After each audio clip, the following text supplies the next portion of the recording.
నమస్కారం.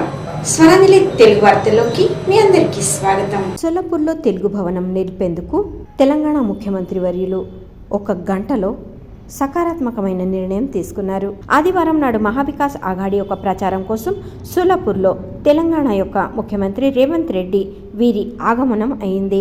ముందుగా ముఖ్యమంత్రి రేవంత్ రెడ్డి వీరు సిద్ధేశ్వర్పేటలోని శ్రీ మార్కండేయ మహాముని వారి దర్శనం తీసుకున్నారు. ఆ తర్వాతనే రాజకీయ మరియు సామాజిక కార్యక్రమాల వైపుకు వారి పయనం సాగించారు.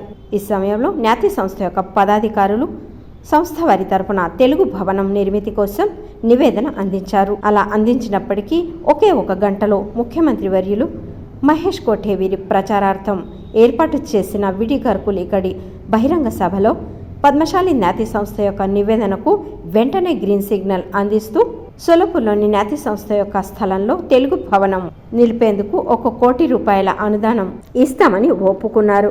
అలాగే 1 కోటి రూపాయలు మహారాష్ట్ర ప్రభుత్వం వారి నుండి మంజూరు చేసే హామీ కూడా వారు ఇచ్చారు. మార్కండేయ మందిరంలో మా పద్మశాలి సోదరులు కోరిక కోరిరు. ఏందయ్యా అంటే, సార్ అన్నీ ఉన్నాయి, 5 లక్షల మంది ఉన్నాం, మాకు తెలంగాణ భవన్ లేదు, మీరు ఇప్పించాలి సార్ అని అన్నారు.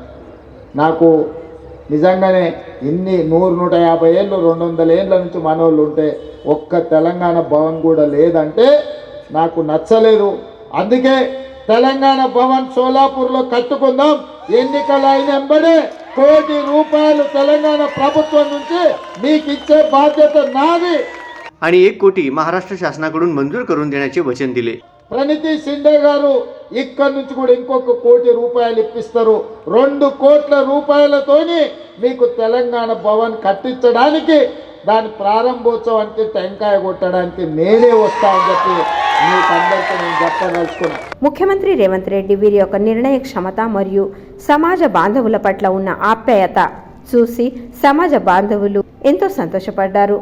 వారి ముందు నడవడికలకు శుభాకాంక్షలను తెలిపారు. ఈ ప్రసంగంలో సమాజ బాంధవులు, పదాధికారులు, అలాగే విశ్వస్తులు వారికి కృతజ్ఞతలు తెలియజేశారు.